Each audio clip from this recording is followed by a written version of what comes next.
100 টাকার বাজার হলে তো চোখে দেখাই যাবে না, 300 টাকার বাজারে যদি এই অবস্থা হয়। রাধে রাধে বন্ধুরা, কেমন আছো সবাই? আশা করি সবাই ভালো আছো, সুস্থ আছো। সকালবেলা থেকে আজকে ব্লগটা শুরু করছি। এই যে প্রেসার কুকারের মধ্যে আলু আর চাল নিয়ে নিলাম। এটা দেরাদুন চাল, মোগরা চাল বলে এটাকে। তো আধখানা করে, রাধাকুণ্ডে এই চাল খুব বিক্রি হয়, তো আমরা তো অনেক এই চালই খাওয়া করতাম। আর অন্ন করে নিয়েছি, একটু শাক ভেজে নিয়েছি, অন্নের উপরে একটু ঘি দিয়ে দিয়েছি, আর আলু ভাতে শুকনো লঙ্কা দিয়ে মেখেছি ভেজে।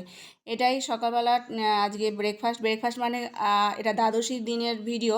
তো দ্বাদশীতে এই পালন করলাম।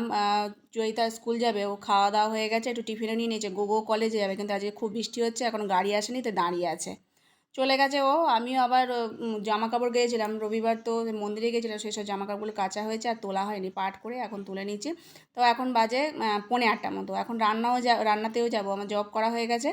জামা কাপড়গুলো তুলে নিচ্ছি। আর রবিবার ট্রেনে করে যখন আসছিলাম, তো দেখলাম গামছা বিক্রি হচ্ছে 50 টাকা করে এক জোড়া।